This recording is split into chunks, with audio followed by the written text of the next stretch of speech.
에스겔서 14장 12절부터 20절까지의 말씀, 저와 여러분이 한 절씩 교독합니다. 에스겔서 14장 12절입니다. 여호와의 말씀이 또 내게 임하여 이르시되, 인자야, 가령 어떤 나라가 불법을 행하여 내게 범죄함으로 내가 손을 그 위에 펴서 그 의지하는 양식을 끊어 기근을 내려 사람과 짐승을 그 나라에서 끊는다 하자. 비록 노아, 다니엘, 욥 이 세 사람이 거기에 있을지라도 그들은 자기의 공의로 자기의 생명만 건지리라. 나 주 여호와의 말이니라. 가령 내가 사나운 짐승을 그 땅에 다니게 하여 그 땅을 황폐하게 하여 사람이 그 짐승 때문에 능히 다니지 못하게 한다 하자. 비록 이 세 사람이 거기 있을지라도 나의 삶을 두고 맹세하노니 그들도 자녀는 건지지 못하고 자기만 건지겠고 그 땅은 황폐하리라. 주 여호와의 말씀이니라. 가령 내가 칼이 그 땅에 임하게 하고 명령하기를 가라 그 땅에 돌아다니라 하고 내가 사람과 짐승을 거기에서 끊는다 하자. 비록 이 세 사람이 거기 있을지라도 나의 삶을 두고 맹세하노니 그들도 자녀는 건지지 못하고 자기만 건지리라. 나 주 여호와의 말이니라. 가령 내가 그 땅에 전염병을 내려 죽임으로 내 분노를 그 위에 쏟아 사람과 짐승을 거기에서 끊는다 하자. 같이 읽습니다. 비록 노아, 다니엘, 욥이 거기에 있을지라도 나의 삶을 두고 맹세하노니 그들도 자녀는 건지지 못하고 자기의 공의로 자기의 생명만 건지리라. 주 여호와의 말씀이니라. 아멘. 우리가 읽은 이 본문을 가만히 생각하고 있으면 어떻게 해서 이 세대가 그렇게 되었을까? 여기 나온 세 사람 여러분 생각해 보십시오. 어떤 사람들입니까? 노아, 욥, 다니엘.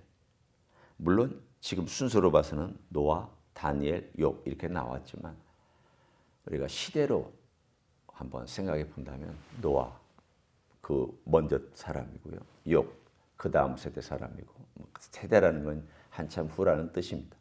그리고 다니엘은 에스겔의 동시대 사람입니다. 이 세 사람의 특징이 무엇일까를 한번 먼저 생각해 봅니다. 여러분이 아는 지식을 정리하면서 왜 하나님께서 이 세 사람을 말씀하셨을까? 다른 사람들도 많이 있는데 성경에 아벨로부터 시작한 우리가 믿음의 위인들 여러분 아시잖아요. 아벨로부터 시작한 그 위인들이 다 있는데 왜 특별히 이 세 사람일까? 하나님의 가장 근본적인 마음을 우리가 어떻게 알겠습니까?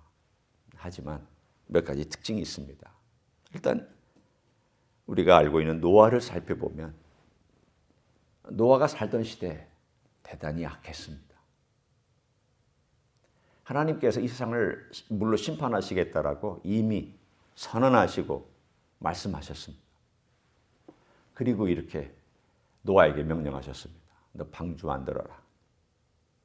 그리고 그 기간은 120년이다. 물론 120년 동안 내내 방주를 만들었는지 아니면 방주는 좀 미리 만들었는지 우리가 그것은 알지를 못합니다.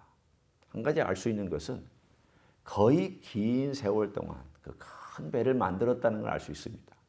왜냐하면 나중에 하나님께서 그 문을 마지막 문은 하나님이 닫아주신 걸 보면 그 마지막 문까지 만들었던 그 시간이 지나고 나서 동물들을 다 보내는데 또 시간이 한참 걸렸겠고 모든 지구상에 있는 동물들이 와야 되니까 시간이 걸렸겠고 그 모든 시간을 합쳐서 한 120년이 됐을 것입니다. 그러면 그 기간 동안에 노아가 받았을 조롱과 너 뭐 하느냐고 말하는 어리석다라고 얘기하는 그러한 사람들의 비난과 이런 것들 한번 생각해 보십시오. 노아와 노아 부인 그리고 세 아들과 그 부인 8명만 그 방주에 들어갔고 나머지 사람들에게는 얘기했겠죠. 하나님께서 이렇게 심판하시니 너 이 방주에 들어오지 아니하면 죽는다. 사람들은 아랑곳하지 않았습니다. 그러면 노아를 볼 때 노아가 이 조롱과 이 사람들의 이 여론을 견뎌내면서까지도 120년 동안 하나님의 명령을 따라서 순종했고 그리고 그래도 자기 식구는 건졌구나. 오늘 본문에 보면 너만 건질 것이다라는 말과는 조금 일단은 뉘앙스가 다르게 그 이야기를 보면 그 자기 식구는 건졌습니다. 욥을 봅니다. 욥의 경우는 좀 다르죠. 욥도 고난을 받았습니다. 우리가 그것을 하나님의 심판이라고는 얘기하지 않지만 그러나 일종의 욥을 더 훈련시키기 위한 하나님의 과정이었고 고난이었습니다. 친구들이 와서 막 비난했습니다. 하나같이 비난했습니다. 너 지금 죄졌다. 너 잘못했다. 물론 핵심은 지금 여기서 핵심은 그게 아니지만 하여튼 욥은 그 비난과 고난과 전혀 알 수 없는 원인을 알 수 없는 그 병과 재난을 견뎌내면서 하나님에 대한 그 신앙을 끝까지 지켜냈던 사람입니다. 물론 그는 자기 혼자 구원한 사람이죠.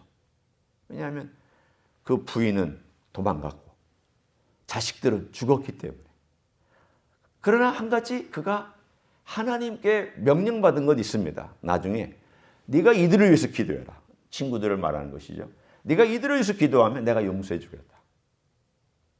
그걸 보면 욥도 중보자로서 중보 기도를 해서 이 친구들을 용서받도록 친구들이 하나님의 용서를 받도록 한 데에 어떤 부분을 감당했구나. 그걸 알 수 있습니다. 노아도 자기 식구는 구원했고 욥도 자기 친구들을 구원했죠. 자, 그러면 한번 다니엘을 봅니다. 다니엘은 어땠나? 지금 에스겔이 활동하던 시대에 에스겔이 30대입니다. 다니엘도 30대입니다. 같은 동년배입니다. 나이가 동갑이 있냐 아니냐 그건 우리가 따질 필요는 없고 30대 중반 정도 혹은 초반에서 중반에 있는 그 나이에 두 사람이 다 있습니다. 그러면 생각해 보십시오. 다니엘이 아직 인생을 다 산 것도 아닙니다. 아직 바벨론 제국이 왕성하게 활동하던 때입니다. 그런데 참 특이하잖아요. 이제 겨우 30이 넘어서 아직 40도 안 된 그 중간에 있는 다니엘을 하나님께서 찝어서 다니엘이 여기 있을지라도 이미 다니엘은 하나님의 눈에 인정받고 있는 사람이었습니다. 30대에. 이미 앞에 세대 사람도 아닙니다. 동시대 사람입니다. 에스겔이 바깥에서 활동하고 있을 때 다니엘은 궁중에서 활동하고 있었습니다.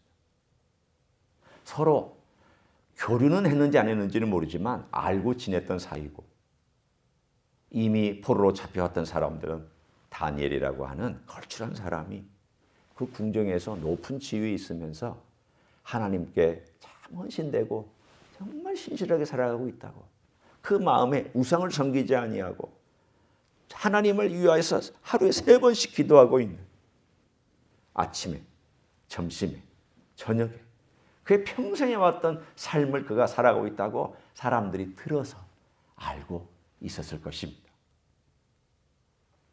자, 한번 봅니다. 다니엘 어떤 사람입니까? 우상이 득실득실한 가운데서 믿음을 지켰습니다. 그의 목숨을 내걸고 지킨 것이죠. 그리고 자기 민족을 위해서 하루에 3번씩 계속 예루살렘을 향한 쪽을 향하여 창문을 열어놓고 계속 중보기도했습니다. 하나님 용서해 주십시오. 우리 조상들의 죄를 용서해 주십시오. 저의 죄를 용서해 주십시오. 우리를 불쌍히 여겨 주십시오. 우리를 하나님께서 회복시켜 주십시오. 아직 예루살렘이 망하지도 않은 그런 상황에 있음에도 불구하고 예루살렘을 향하여 나중에 예루살렘이 망한 후에도 지금 이 시대가 이 말씀이 지난 이후에도 다니엘은 끊임없이 중보로 하나님께 기도하는 자로 나아갔던 것을 우리는 알 수가 있습니다. 이 세 사람의 특징이 뭡니까? 어려운 시대, 환난과 고난 속에서 자기 믿음을 지켰다. 그게 의인입니다. 의인은 의로운 행위를 해서가 의인이 아니라 가장 열악한 환경 속에서도 자기의 믿음을 지킬 줄 아는 게 의인입니다. 그리고 중보자로서 식구를 구원하든 친구를 구원하든 자기 민족을 위해서 기도하든 이들이 중보자로서 있었구나라는 것을 알 수 있습니다. 그런데 안타까운 하나님이 왜 이렇게 밖에는 안 하실 수밖에 없었을까? 그 세 사람이 있다 할지라도 그 세 사람이 지금 이 시대에 다니엘은 있지만 앞에 있는 세 사람이 이 시대에 살고 있다 할지라도 나 그들의 중보기도 안 받겠다라는 겁니다. 나 이 세대를 살려주지 않겠다라는 겁니다. 다니엘이 지금 중보기도 하고 있습니다. 다니엘은 현재 진행형으로 중보기도 했고 나머지 사람들은 의인으로서 어려운 시대를 살아가고 있었는데 그들이 아무리 내게 부르짖어도 나는 그들의 중보기도 듣지 아니하고 내가 내리고자 하는 이 심판과 진노를 다 쏟고 그들을 심판할 것이다. 이 하나님의 단호한 결정이었습니다. 자, 한번 생각해 봅니다. 우리는 이 비슷한 이야기, 그러나 다른 이야기가 어디에 있느냐? 아브라함에게 있습니다. 아브라함이 하나님을 만나서 하나님께 간청합니다. 하나님, 소돔과 고모라에 의인이 50, 그러면서 계속 40, 30 쭉 내려와서 10명까지 내려왔습니다. 하나님께서 이렇게 말씀하셨습니다. 네가 기도하는 내용대로 만일 의인이 10명이 있으면 내가 소돔과 고모라를 멸망시키지 않겠다. 그러면 지금 여기 한번 보십시오. 이 세 사람이 중보기도를 하고 있다고 가정하면 그래도 그 기도의 힘이 세잖아요. 그리고 하나님께서 의인의 기도는 들어주시잖아요. 그런데 아브라함 때는 들어주셨는데 물론 소돔과 고모라가 멸망한 것은 의인 10명이 없어서 멸망한 거지만 10명이 있었더라면 멸망당하지 않았겠죠. 그러면 그 기도가 이루어졌겠죠. 아브라함도 더 이상 그 이상은 기도하지 않았으니까 분명히 그 기도는 어떤 면에서 보면 응답받은 기도입니다. 중보했던 내용 그대로 해주시겠다고 약속했으니까. 그런데 여기 와서는 그렇게 해도 소용없다라는 겁니다. 왜 이렇게 됐을까요? 네, 결론 한 가지입니다. 그들이 소돔과 고모라보다 더 악한 것이죠. 어떤 면에서 악했느냐? 하나님의 은혜를 철저하게 저버린 점에서 더 악한 것입니다. 소돔과 고모라는 하나님 몰랐습니다. 율법도 없었습니다. 제사장도 없었습니다. 하나님을 만난 적도 없습니다. 그들은 그야말로 하나님이 주신 이스라엘 백성이 가지고 있었던 선물 중에 눈꽃만큼도 받지 못한 그냥 이방인들이었습니다. 그 시대에. 그런데 이들은 얼마나 하나님의 사랑과 은혜를 받았습니까? 다 배반했잖아요. 다 저버렸죠. 철저하게 그것도 저버리기 때문에 하나님께서 이들은 소돔과 고모라보다 더 악하다는 것입니다. 여러분, 이 높이에서 요 아래로 내려온 거하고 저 높이에서 요 아래로 내려온 거하고 어느 높이가 더 크겠습니까? 은혜를 많이 받은 요 높이가 더 높죠.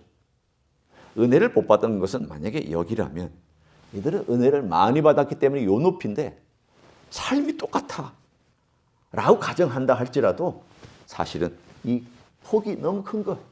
이 타락의 폭이 너무 큰 거예요. 이들이야 그렇게 타락한 인생들이라고 생각하면 이 정도밖에 아니지만 타락하지 말아야 될 이치에 있는 사람이 이렇게 타락을 해버렸으니 하나님 보시기에 이거 어떻게 하면 되겠느냐. 말을 해도 안 듣는 거예요. 귀가 있어도 못 듣는 거예요. 눈이 있어도 보지 못하는 거예요. 아무리 옳은 말을 해도 깨닫지를 못하는 거예요. 하나님이 얼마나 속상하시겠습니까? 하나님께서 이 속상한 마음이 오늘 이 메시지 가운데 4번이나 반복해서 내가 칼을 보냈는데 이들이 있다 할지라도 안 된다. 그들만 구원받다. 내가 전염병을 보낸다. 이들이 아무리 전염병이 없어지게 해달라고 기도해도 나 그들의 기도 안 듣고 그들만 구원받을 것이다. 내가 이 4가지를 다 보내면 그들이 이 민족이 어떻게 되겠느냐. 심판 가운데 소수만 남지 않겠느냐. 그래도 내가 그들이 아무리 세 사람이 합쳐서 기도한다 할지라도 나 그들의 기도 안 받고 여전히 내가 심판하겠다고 작정한 대로 할 것이다. 아주 하나님의 그 단호한 마음이 오늘 이 메시지 가운데 우리에게 느껴지기 시작합니다. 어제 이런 생각을 했습니다. 우리 세대는 어떨까? 지금의 세대는 어떨까? 아브라함과 같은 그런 기도를 하나님께서 들어주실까? 아니면 노아, 욥, 다니엘과 같은 이런 세대가 되어서 아무리 기도해도 소용없다 라고 하실까? 저는 모릅니다. 하나님께서 어떤 판단을 하고 계실지 제가 감히 말씀드릴 수는 없습니다. 그러나 이런 때가 올 수도 있겠구나. 이런 때가 다가올 수도 있겠구나라고 하는 생각은 했습니다. 그때가 되면 참 힘들겠다. 우리 주님께서 마지막 세대에 마지막 주님 오시기 직전에 이야기를 해주시면서 그때의 믿음을 보겠느냐. 믿음이라고 하는 어떤 그 믿음을 보겠느냐라고 우리 주님께서 마음속에 한탄하시면서 하신 메시지가 있습니다. 복음서에 나오죠. 그러니까 가만히 생각해 보면 주님이 가까이 오실수록 주님께서 재림할수록 정말 믿음을 지키고 이렇게 이 세 사람처럼 노아나 욥이나 다니엘처럼 어려운 환경 속에서 정말 아름답고 순결하고 귀한 믿음을 지키는 그 믿음이 참 보기 드물어지겠구나. 다 믿는다고 하지만 많은 믿는다고 하는 가운데도 이렇게 노아처럼 욥처럼 다니엘처럼 이렇게 믿음을 지키고 살아가는 사람을 찾는 것이 그리 쉽지는 않겠구나라는 그런 두려운 마음을 가졌습니다. 이제 나를 봅니다. 나 자신을 한번 생각해 보면서 나는 그런 믿음이 있나? 우리는 적어도 주님께서 내가 이제는 더 이상 너의 중보나 이런 것들을 들을 수 없는 때가 된다라고 하시기 전에 내가 그래도 이 세상에 살아가면서 일단은 내 믿음이 어떠냐를 먼저 보고 내가 과연 순결한 믿음이냐, 주님을 바라보고 있는 우리 주님을 의지하고 있는 그런 순전한 믿음이냐 이거 체크하고 두 번째는 내가 중보해야 될 대상이 누구냐? 노아처럼 자기 식구들만이라도 구원할 수 있느냐? 욥처럼 그래도 자기 친구를 위해서 기도함으로 그들이 용서받게 할 수 있느냐? 다니엘처럼 당장은 아니라 할지라도 미래 세대를 위해서 기도하는 그런 일을 할 거냐? 우리에게 맡겨진 일이시죠. 우리가 해야죠. 주님께서 주님의 마음으로 이 땅을 어떻게 하실지 건 주님의 몫이고 우리의 몫은 기도하는 거죠. 나를 살피고 기도하는 겁니다. 내 믿음을 살피고 내 주변을 위해서 기도하는 것이죠. 내가 과연 순전한 믿음인지를 돌아보고 나 자신을 점검할 뿐 아니라 내 주변에 있는 내 식구들과 내 사람들을 위해서 우리가 기도하고 우리 주님께 맡겨드리는 삶을 살아가기를 원합니다. 그 다음은 주님 몫입니다. 내가 이래라 저래라 할 수 없습니다. 나머지 주님께서 해주시기를 우리는 바라면서 부탁드리면서 내가 다 기도한 대로 되는 것이 아니지만 주님의 뜻에 맞아야 되는 것이기 때문에 주님의 그 뜻대로 이루어지기를 원하는 마음으로 기다리면 주께서 주의 선한 뜻을 우리의 기도 가운데 이루어 주실 줄 믿습니다. 그런 귀한 아침 되시기를 예수님의 이름으로 간절히 축원합니다. 기도하겠습니다. 주님, 어려운 시대에 살아갑니다. 노아나 욥이나 다니엘이 이 앞에 있어서 아무리 기도하고 아무리 애타게 부르짖어도 내가 내 심판을 거두지 않겠다라고 하는 그때가 올 수도 있음을 오늘 이 말씀을 읽으면서 우리가 느끼고 깨닫습니다. 주님, 너무 늦기 전에 너무 이 상황이 악화되어서 도무지 손쓸 수 없는 상황이 되기 전에 우리 하나님 아버지 앞에 우리 스스로를 돌아보고 우리 주변을 돌아볼 수 있는 하나님의 종들이 되게 하여 주시옵소서.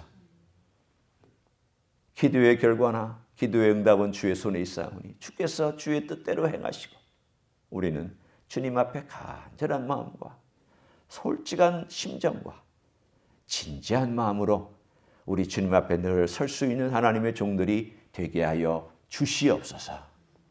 이제는 우리 구주 예수 그리스도의 은혜와 하나님 아버지의 극진하신 사랑과 성령 하나님 교통하심의 역사가 어려운 때를 살아가면서 순수한 믿음으로 깨끗한 믿음으로 정결한 믿음으로 주님 바라보는 온전한 믿음으로 살아가기를 소원하며 또한 그런 온전한 기도로 주님 앞에서 중보 기도하는 자로 살아가기를 소원하여 헌신한 이 자리에 참여한 모든 종들 위해 주 임지 이스교 위에와 이민교회들과 한국교회들과 선교사님들 위해 이제로부터 영원히 함께 하실지어다. 아멘.